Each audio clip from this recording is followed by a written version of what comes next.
계속해서 마가복음 본문 가지고 말씀 나누고 있습니다. 우리는 지난주에 이 십자가의 역설에 대한 이야기를 함께 같이 나누었습니다. 예수님의 십자가는 죽음의 상징으로 보이고 또 패배의 상징인 것처럼 여겨지고 또 이 실패자로서 또 죄인으로서 죽어가는 현장으로 보이지만, 그러나 예수님의 십자가는 예수께서 진정한 구원자 되심이 선언되어지고 선포되어지는 현장이며, 온 세상의 왕 되심을 선포하고 그리고 죽음 가운데서 생명을 주셨음을 선포하는 역설의 현장이 바로 예수님의 십자가입니다. 때문에 예수를 믿는 성도들 모두는 오직 그리스도의 십자가를 통해서만 모욕과 조롱을 당하시고 십자가에서 가장 잔인하고 야만적인 죽음을 당하신 예수님으로 인하여 우리는 죽음과 심판에서 생명을 얻게 되어진 줄 믿습니다. 때문에 저와 여러분 모두는 예수님의 십자가를 붙들고 살아가야만 합니다. 그분의 십자가를 바라보고 살아가야 되고 그 십자가의 역설의 진리를 붙들고 살아가야만 하는 것이죠. 오늘 저와 여러분이 읽으신 이 본문은요, 이 십자가를 바라보고 이 역설의 십자가의 현장을 붙들며 살아가는, 그래서 변화된 사람들에 대한 이야기가 소개되어지고 있습니다. 첫 번째는 로마의 백부장이고, 두 번째는 여인들에 대한 이야기고, 세 번째는 아리마대 사람 요셉에 대한 이야기입니다. 첫 번째 백부장에 대한 이야기가 등장합니다. 백부장은 예수님의 십자가를 통하여서 어떻게 변화되어졌는가, 저는 이렇게 정의하고 싶습니다. 생명에 대한 무감각에서 생명을 향한 뜨거운 헌신과 열정으로 변화되어진 사람이 백부장입니다. 오늘 보면 39절 말씀입니다. 함께 같이 읽습니다. 시작. 예수를 마주보고 서 있던 백부장은 예수께서 이렇게 부르짖으시며 돌아가시는 것을 보고 말했습니다. 이분은 참으로 하나님의 아들이셨다. 이름이 누구인지도 드러나지 않는 한 백부장의 위대한 신앙 고백이 오늘 본문에 기록이 되어 있습니다. 로마 백부장은 잘 아시는 것처럼 80명에서 100여 명 정도의 보병사단을 지휘하고 있는 중간 지휘자입니다. 오늘날로 이야기하면 한 소대장, 중대장 정도 되겠죠. 뿐만 아니라 이 군인들을 통솔하는 역할뿐만이 아니라 이 로마 제국 전역에서 이루어지는 반란자들을 처형하는 그 모든 처형의 감독관과 집행자로서 해야만 하는 그 직무가 백부장에게도 있었습니다. 여러분 생각해 보면 평상시, 그러니까 전시가 아닌 평상시 군인들은요 괜찮습니다. 나이스하고. 근데 전쟁 속으로 접어들면 왜 군인들이 잔인하고 잔혹한 모습들을 보이는가? 우리가 역사를 보면 십자가 전쟁도 그렇고 또 베트남 전쟁에서 보여주었던 미군과 또 우리나라 군인들의 모습들도 생각해 보면 왜 이토록 잔혹하고 잔인했을까? 여러 연구와 이 심리 결과를 살펴보면 사람이 극한 스트레스와 공포 속에서 생존 본능에 대해서 집착하면 인간은 공격성과 잔인함이 더욱더 부각된다라고 이야기를 합니다. 그러니 생각해 보십시오.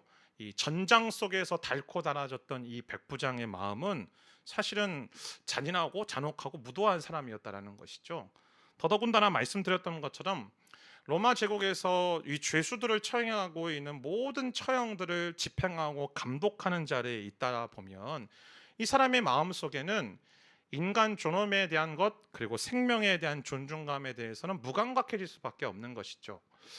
여러분 뭐 의사들도 그렇고요, 법관들도 그렇고 또 특별히 이 교도관들이 생존하기 위한 전략이 하나가 있습니다. 뭐냐면 감정적으로 반응하지 않는 겁니다.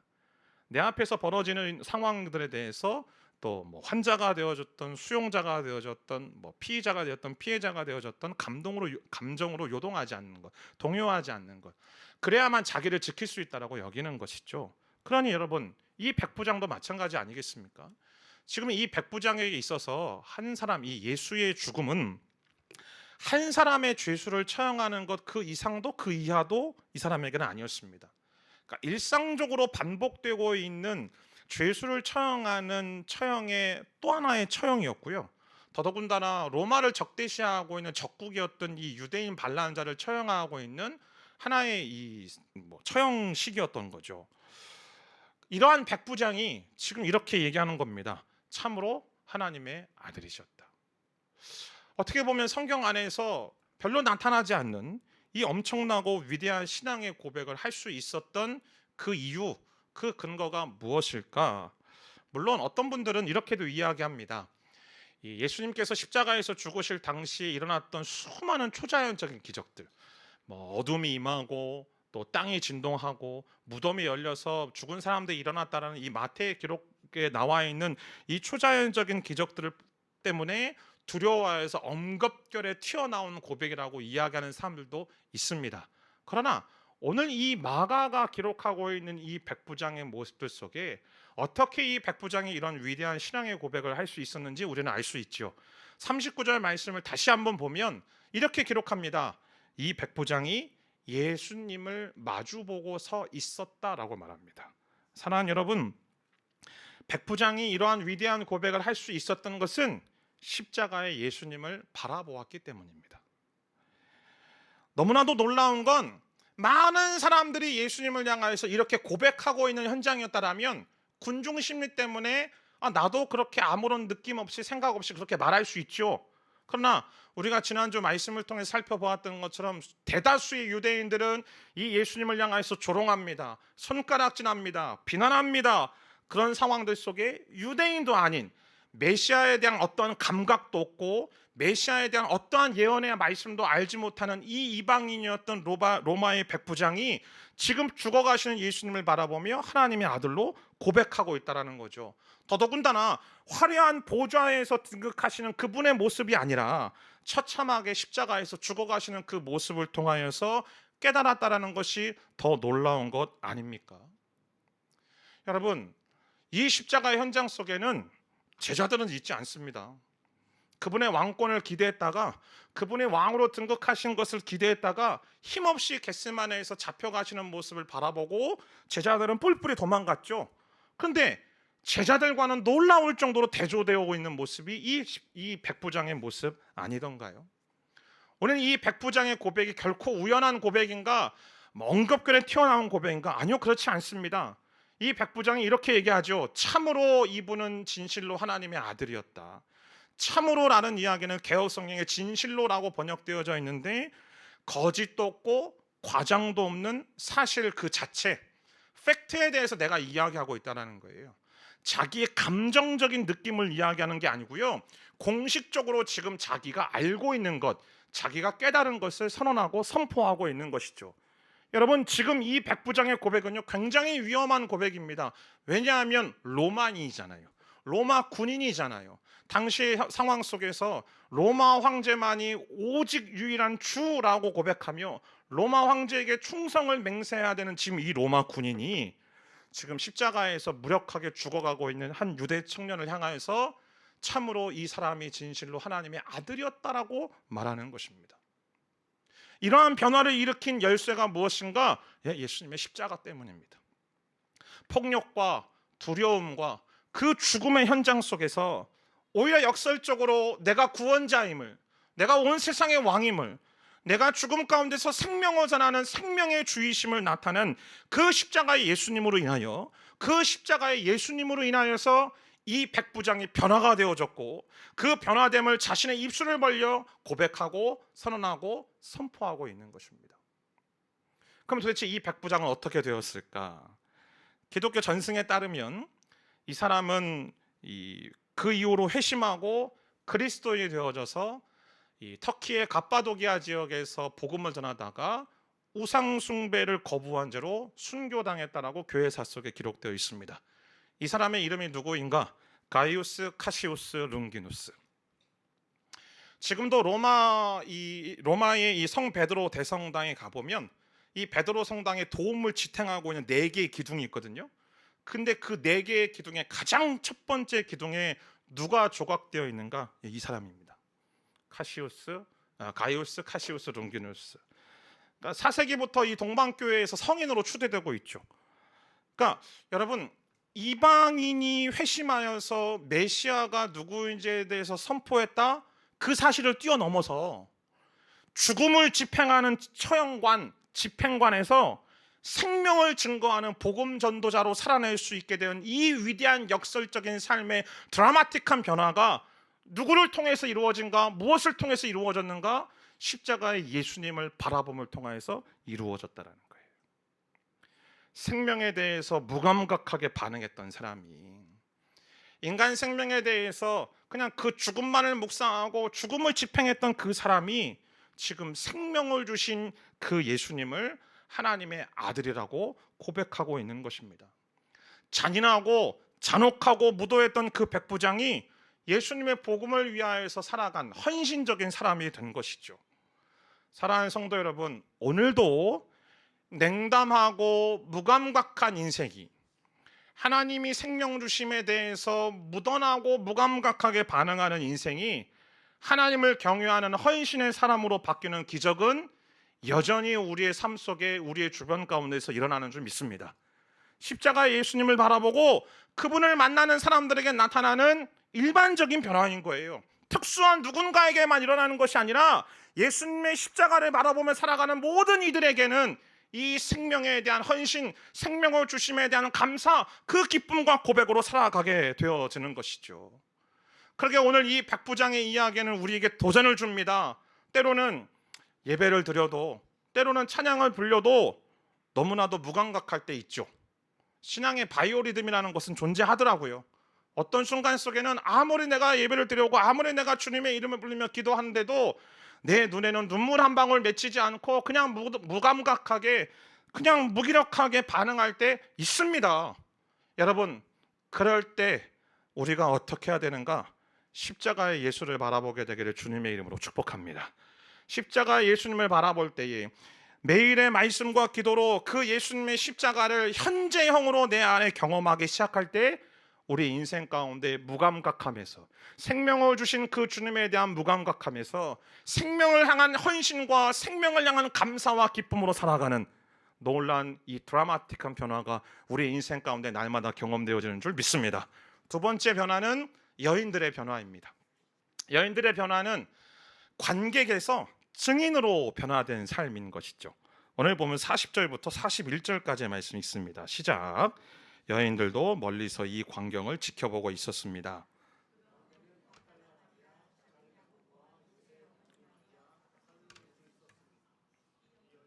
갈릴리에서 예수를 따르며 섬기던 사람들이었습니다. 그 외에도 예수를 따라 예루살렘에 온 다른 여인들도 많았습니다. 오늘 여기 본문에 보면 예수님의 십자가에서 죽으심을 바라보았던 여인들에 대해서 이야기를 합니다. 먼저 막달라 마리아가 나오죠. 마가복음 본문에는 기록되어 있지 않지만 누가복음 8장 말씀을 보면 7 귀신 들렸던 이 막달라 마리아의 이야기가 나옵니다. 그래서 예수님을 만나고 치유함을 받고 예수님을 정말 뜨겁게 사랑하였던 열렬한 추종자였던 지저스 크라이스트 슈퍼스타에 나오는 마리아가 이 막달라 마리아예요. 두 번째는 이 작은 야고보와 요새의 어머니 마리아가 나오죠. 이 마리아가 누구인가? 예수님의 12제자 중에는 야고보가 2명 있었습니다. 한 명은 알페오의 아들이었던 야고보, 요한의 형이죠.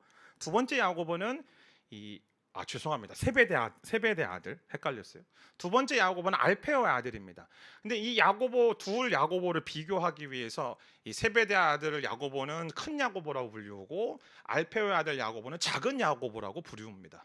그러니까 그 작은 야고보와 요새 어머니 마리아가 있었다라는 거죠. 또 한 명은 살로메가 있었는데 이 여인은 세베대 아들이었던 야고보와 요한의 어머니, 곧 예수님의 이모, 그러니까 예수님의 어머니였던 마리아의 동생. 그리고 마가복음에는 기록되어 있지 않지만 다른 복음서를 보면 예수님의 어머니였던 마리아도 이 현장에 있었다라고 성경은 기록하고 있죠. 중요한 건 누가 있었는지가 중요한 게 아니라 40절 말씀을 보면 이들이 멀리서 이 광경을 지켜보았다라고 이야기를 하고 있습니다. 이 광경이란 예수님께서 십자가에서 죽어가시는 그 장면을 바라보고 있었다라는 거죠. 왜 멀리 있었을까요? 가까이 있지 않고. 여러분 한번 상상해 보십시오. 십자가 처형이 이루어지는 그 골고다 언덕, 피비린내가 진동하고 비명이 난무하고 또 두려움과 공포가 뒤섞여 있는 그 참혹한 현장 아닙니까? 더더군다나 이 시퍼렇게 날이 선 칼날을 들이대고 창을 들이댄 로마 군인들이 삼엄하게 경비를 서고 있고, 유대인들은 그곳에 모여 있었던 유대인들의 소리를 높여 죽어가고 있는 죄수를 향해서 조롱하고 비난하는 그 현장. 그런데 예수님의 제자들이었던 이 남자들은 하나도 없네요. 아무도 없는 거죠. 그 가운데서 이 반란자를 처형하고 있는 그 처형 장소에 여자들이 가까이 간다는 것은 불가능한 일이겠죠. 더더군다나 여인들은요, 당시 사회적으로 언권도 없고 인권도 없던 사람들입니다. 소유물로 취급됐던 사람들이죠. 그런 사람들이 이 남자들만 우글거리고 있는 그 처형 현장 속에 지금 있다? 불가능한 일입니다. 그래서 그들은 두려움과 공포 때문에, 그리고 자신들의 안전을 지키기 위해서 멀리서 예수님께서 죽어가는 것을 지켜봅니다. 그런데 오늘 본문에서 이들의 모습이 완벽하게 뒤바뀝니다. 오늘 본문 47절 말씀입니다. 함께 같이 읽습니다. 시작. 막달라 마리아와 요새 어머니 마리아는 예수의 시신이 놓이는 것을 지켜보았습니다. 뒤에도 말씀드리겠지만 아리마대 사람 요셉이 이 예수님의 시신을 빌라도로부터 인계받아서 장례를 치를 때에 그 모든 장례식의 현장 처음부터 끝까지 이 여인들이 있었다라는 거예요. 그리고 장례가 끝난 다음에 그 시신을 안치하는 무덤이 어디인지도 이 여인들이 보았다라는 것이죠. 이유가 무엇인가요? 다음 주 이야기하겠지만 부활절 그 안식 후 첫날 이 예수님의 이 시신의 향품으로 염을 하기 위해서 그곳을 찾아가기 위해 그것이 어디인지를 지켜보았다는 겁니다. 여러분, 자신들의 안전을 위해서 멀리 서 있었던 사람들이 지금 이 예수님의 장례에 갑작스럽게 모든 절차에 참여하기 시작합니다. 그리고 예수님의 무덤까지 찾아가게 만드는 것이죠. 말씀드렸던 것처럼 여인들은 남자들 위주로 진행되어지는 그 장례 현장 속에 실제적으로 직접적으로 참여할 수가 없었습니다. 그럼에도 불구하고 그 위험과 어려움도 뚫고 그 장례 현장에 있었고, 심지어 예수님의 무덤까지 찾아가도록 만들었던 그들의 변화가 어디서부터 시작되어졌는가? 자, 40절 다시 한번 보면 멀리서 이 광경을 지켜보았기 때문입니다. 그러니까 십자가에서 죽으시는 그 예수님, 십자가의 예수님을 바라보았기 때문에 십자가의 예수님을 바라봄을 통하여서 그들 안에 이런 놀라운 변화가 일어나는 것이죠. 물론 지금 멀리서 봅니다. 그러니까 예수님이 십자가에 달리신 그 십자가와 나와는 물리적으로는 엄청나게 멀리 있는 거예요. 가까이 갈 수 없는 상황이니까요. 근데 그들의 내면의 거리, 영적인 거리는 비록 물리적인 거리는 멀리 있었지만 주님을 향한 시선만큼은 놓고 있지 않았다라는 것이죠. 오늘 여기 본문에 보면 그들이 서 있었다라고 되어 있지 않습니까? 현재 진행형으로 쓰고 있어요. 그러니까 이전부터 계속적으로 지켜보고 계속해서 그 주님을 바라보고 있다라는 거죠. 사람들은 말합니다. 야, 저 사람은 실패했다. 저 사람의 사역은 끝났다. 저 사람은 메시아가 아니다. 라고 말하는 그 실패 현장, 그 죽음의 현장 속에서 그럼에도 불구하고 그들은 예수님과의 관계를 포기하고 있지 않았다라는 거예요. 그 결과 어떻게 됩니까? 이 여인들이 부활의 첫 증인이 되지 않습니까? 부활하신 예수님을 처음으로 만난 첫 번째 사람들이 되지 않습니까? 말씀드렸던 것처럼 초대교회 상황들 속에 모든 여인들의 언권이 무시가 되어졌어요. 재판정에서 증인으로 나설 수도 없어요. 그 증언의 효과가 없기 때문에. 그런데 하나님은 그렇게 무시당하고 억압당하던 그 여인들의 목소리를 통하여서 예수님이 부활하셨다는 사실을 온 세상과 온 열방 가운데 선포하게 하신 것입니다.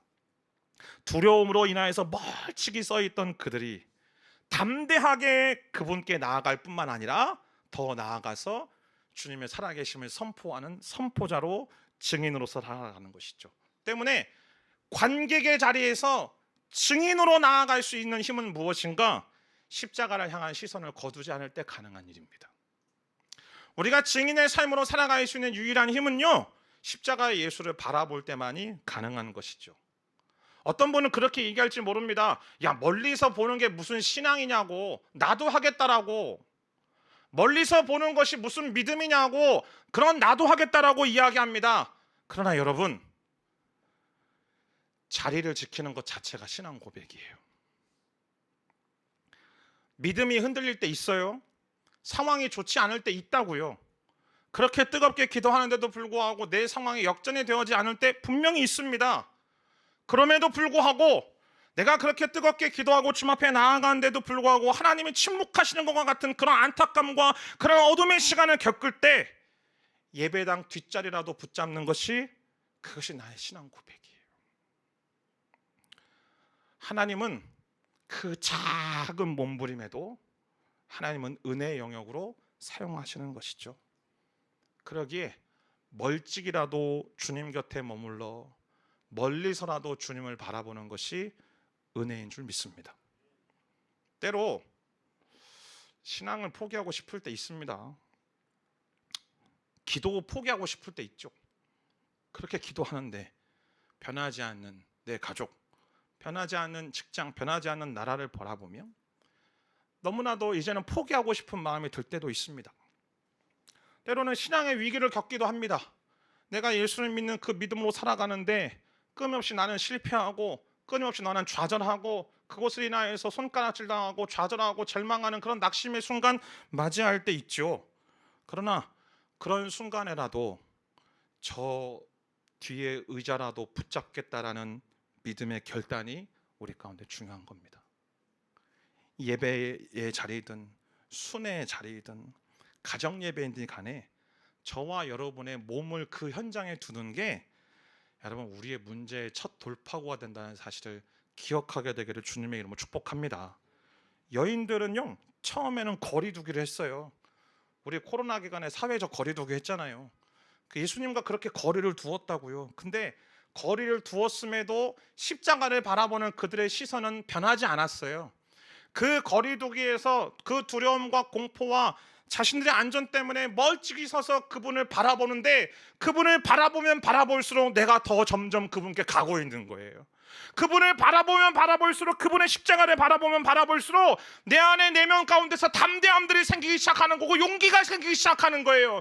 그래서 나의 안전과 나의 어떤 어려움들이 아니라 그럼에도 불구하고 내가 주님의 계신 그 자리 가운데 나아가겠습니다라는 그 믿음의 결단이 있을 때에 믿음의 결단이 회복되어짐을 통해 하나님은 그들을 증인으로서 사용하시고 증인의 삶을 살아가게 하신 줄 믿습니다.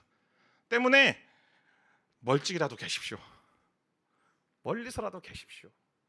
그러나 멀리는 있지만 우리의 시선은 변하지 않았으면 좋겠습니다. 멀리 있을지라도 시선을 거두지 않을 때에 하나님은 우리 안에서 일을 시작하십니다. 십자가를 바라보는 저와 여러분의 정말 작은 이 작은 신실함이 하나님께서 하나님의 나라를 여는 큰 출발점이 되는 줄 믿습니다. 주님의 이름으로 축복합니다. 아멘 하시면 그 축복 여러분에 임할 줄 믿습니다. 십자가의 예수님을 멀리서라도 바라보는 놀라운 은혜가 임할지어다.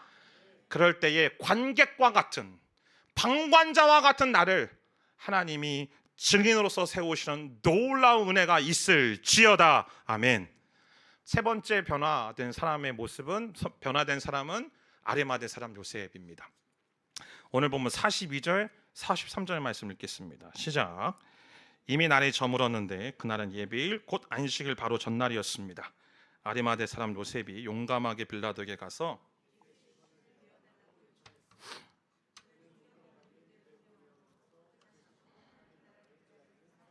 아리마대 사람 요셉이라는 사람이 등장합니다. 이 사람이 예수님께서 십자가에서 죽으신 다음에 빌라도에게 찾아가서 예수님의 시신을 내어달라고 요청을 합니다. 이렇게 할 수밖에 없는 이유는 오늘 시간적 배경이 안식일 바로 전날이었다라고 기록하고 있죠. 안식일이 되면 유대 율법상 어떤 장례도 할 수 없습니다. 일을 할 수가 없으니까 장례도 치를 수 없는 것이죠. 때문에 당시 관례대로 죽은 사람에게 향품을 바르고 무덤에 안치하기 위해서는 딱 3시간 남아 있는 거예요. 그 3시간 동안 이 일을 해야 되는 거죠. 그래서 급하게 이 아리마대 사람 요셉이 빌라도를 찾아갑니다. 근데 여러분 오늘 본문에 보면 빌라도를 찾아갔다라고 얘기를 하는데 그 앞에 하나의 수식어가 붙어 있어요. 어떤 수식어요? 용감하게. 그죠? 용감하게. 개역 성경에 보면 더 좀 극단적으로 표현합니다. 당돌하게 나갔다라고 이야기합니다. 당돌하게 요청했다라는 것이죠. 아니 왜 성경에 이렇게 표현할까? 용감하게라고 이야기하고 당돌하게라고 이야기할까? 그 이유는 먼저 요셉은 사내들인 공회원이기 때문에 그렇습니다. 이 존경받는 유대 공회원이라는 것은 요셉이 사내들인 공회 회원이었다라는 거죠. 이미 상해드린 공회는 이 요한복음 9장 말씀을 보면 예수를 그리스도라고 인정하는 사람 누구라도 회당에서 내쫓기로 결정한 상황이었습니다.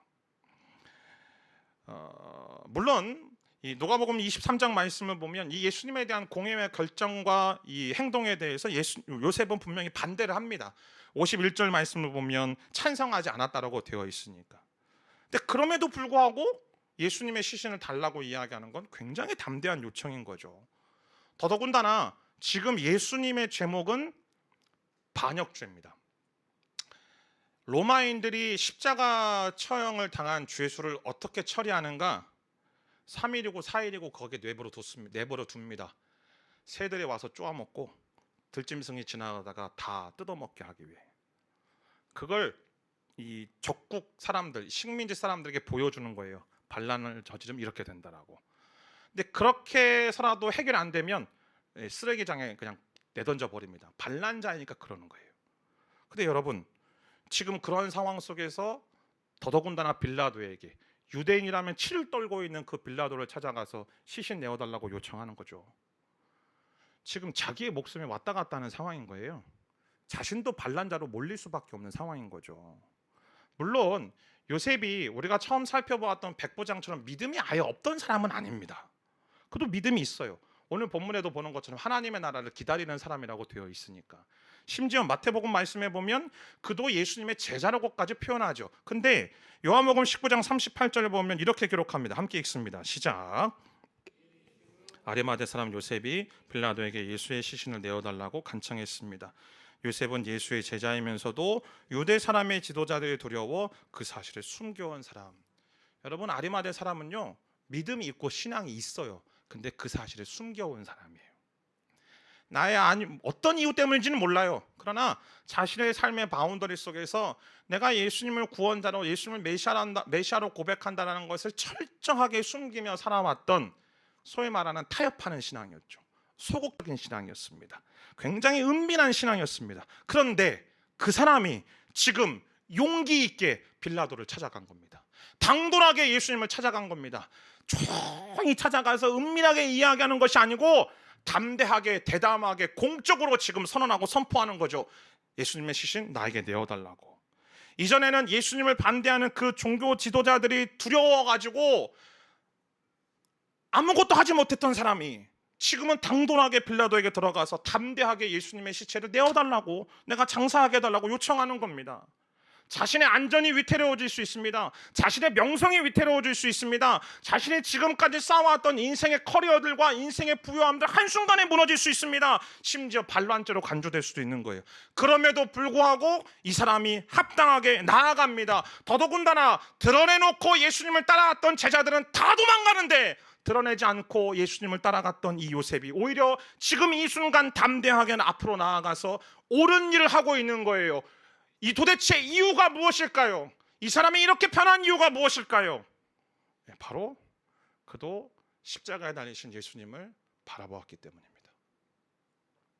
재판의 과정부터 시작하여 예수님이 채찍을 맞으시고 십자가를 지고 이 비아돌로로사를 걸어 올라가시며 그리고 그 골고다 언덕에서 못 박히시고 십자가 달려서 죽으시는 그 예수를 바라보며, 야, 메시아에 대해서 구약의 선지자들이 그렇게 예언했던 것이 이분 안에서 성취되고 있다는 사실을 그가 깨달은 거예요.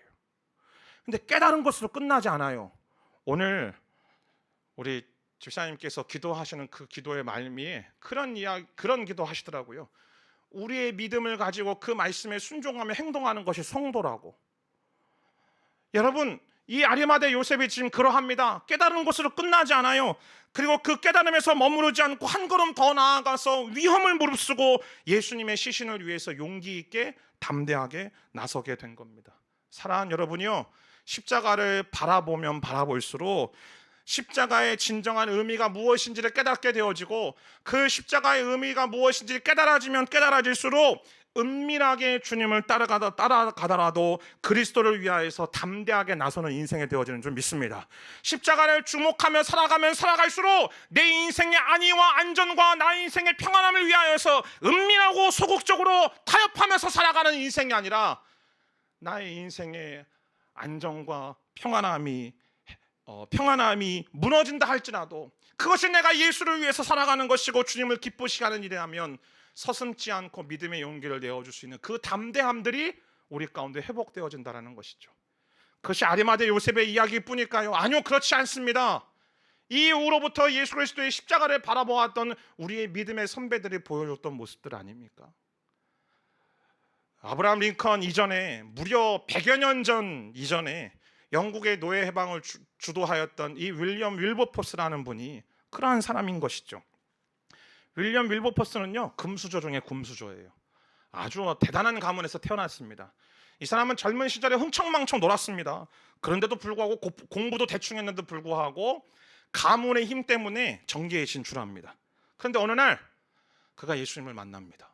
그리고 회심하여서 그리스도인으로 거듭나고 그가 어느 날 주님이 주시는 그 마음을 품기 시작합니다. 곧 노예 무역과 노예 제도를 정당한 법으로 만들어서 아무렇지도 않게 하고 있는 그 영국의 현실을 바라보며 예수님의 눈물과 창자가 끊어지는 그 아픔을 경험하기 시작해요.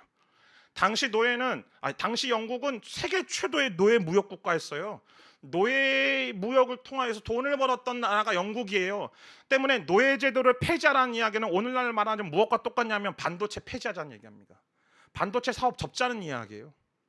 지금 그 이야기를, 그 주장을 이 윌리엄 윌버포스가 하고 있는 것이죠. 어떻게 됐을까요? 당연히 반대도 많았겠죠. 생명의 위협도 느낍니다. 비난도 당합니다. 쉬웠을까요? 아니요. 법안이 무려 11번이나 통과가 되지 않습니다.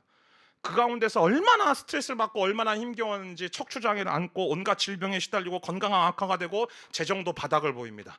그러나 1807년 결국 노예 무역 폐지 법안이 통과가 되고 그 이후로 30년 뒤에 노예제도 자체가 폐지되어졌고 그걸 바라보고 난 이후 일주일 후에 이 윌리엄 윌버포스는 세상을 떠납니다. 사랑하는 여러분요, 이러한 담대함과 용기가 어디서 나왔을까요? 윌리엄 윌버포스의 의지였을까요? 아니요.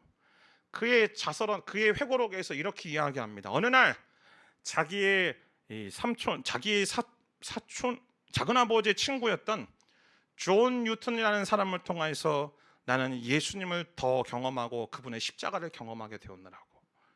존 뉴턴이 누구냐면 나 같은 죄인 살리시는 찬송가를 지은 이 영국의 대표적인 복음 전도자입니다.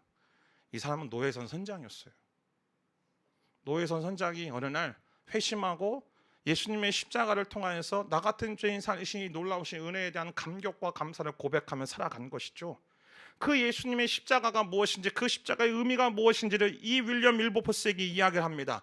그 가운데서 십자가를 바라보며 살아가는 삶이 어떠한 것인지에 대해서 이 윌리엄 윌버포스에게 이야기하고, 목회자가 되려고 했던 이 윌버포스가 아니, 그 예수님의 십자가를 바라봄을 통하여서 내게 주어진 자리 속에서 주께서 맡기신 나의 사명을 감당하며 살아가는 것이 나의 삶의 존재의 이유라는 사실을 깨닫고 그의 인생 가운데 처절하게 치열하게 이 놀라우신 주님의 사명을 감당하는데 자신의 전생을 바치게 되어지는 것이죠.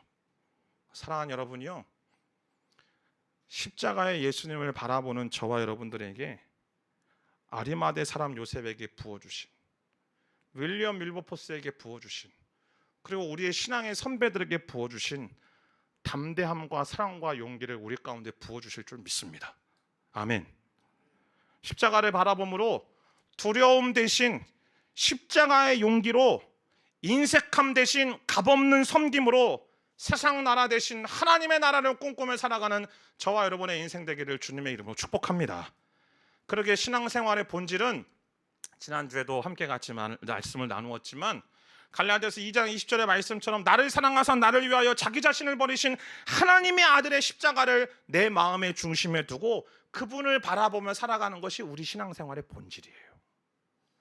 그렇게 될 때에 비로소 생명에 대해서 무감각했던 인생이, 생명에 대해서 무감각하게 여겼던 인생이 생명에 대한 뜨거운 헌신의 삶으로 변화되어지는 겁니다. 그렇게 될 때 관객으로, 방관자로, 구경꾼으로 살아왔던 나의 삶이 주님의 부활의 증인의 삶으로 살아가게 되는 거예요.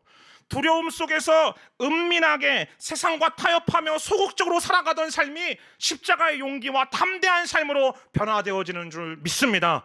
그 힘이 어디로서부터 오는가? 나의 시선이 어디를 머무르고 있는가? 여러분, 결코 우리의 의지로는 안 돼요. 나의 신앙의 연수로 된다고요? 천만의 말씀이요. 나는 열심히 기도하기 때문에 나는 그렇게 살아갈 수 있다고요? 아니요, 결코 그럴 수 없어요. 우리가 동일하게 고백하는 것 그것 아닙니까? 세상을 살아가면 살아갈수록 자신감은 더 떨어지고, 나의 힘을 가지고 애쓰면 애쓸수록 더 살아가는 것은 겁나고, 되어지지 않는 상황들과 현실 속에서 내 자신이 원망스럽고 때로는 기댈 곳도 없는 것처럼 여겨질 때가 있죠. 나는 열심히 살아가는데 나는 이렇게 비틀거려도 나를 잡아주는 사람 하나도 없다라는 그런 생각들 할 때 있지 않습니까? 여러분, 정직하게 우리 고백하십시다. 우리 안에는 힘이 없어요. 우리 안에 이렇게 변화를 이루어낼 나에게 어떠한 힘도 나에게 없다라고요. 그러나 주님의 십자가를 바라보면 그 십자가를 향하여서 가까이 나아가면 나아갈수록 그 십자가를 통한 주님의 놀라우신 힘이 우리 가운데 부어지는 줄 믿습니다. 흑인 해방 운동을 주도하였던 마틴 루터 킹 주니어 목사님이 그의 설교 속에서 이런 얘기를 하신 적이 있습니다. 제가 발음이 별로 안 좋지만 그냥 영어로 얘기할게요. When I took a deeper look at the cross, I realized that every value. 제가 이 말을 조금 의역해서 이렇게 얘기하고 싶습니다.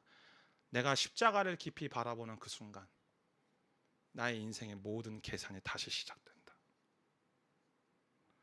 십자가를 바라보면 바라볼수록 내 인생에 대해서 내가 계획하고 계산해왔던 모든 것들이 다시 제로 베이스에서 출발하기 시작하는 거예요. 그게 변화예요. 사랑하는 성도 여러분, 우리의 신앙생활의 중심은 십자가인 줄 믿습니다. 아멘. 아멘 하십시오, 여러분. 이게 우리의 본질이기 때문에 그렇습니다. 십자가를 주목하며 바라보는 삶이 우리의 신앙생활의 핵심이고요. 아니, 우리 신앙의 전부입니다. 그렇게 십자가를 바라보며 십자가에 달리신 그 주님을 바라보며 살아가는 우리의 인생은 십자가로 인하여 이 놀라운 인생의 변화가 일어나게 되는 줄 믿습니다. 오늘 여러분 그렇게 믿음으로 결단했으면 좋겠습니다. 내가 주님의 십자가를 바라보겠습니다. 주님의 십자가를 주목하겠습니다.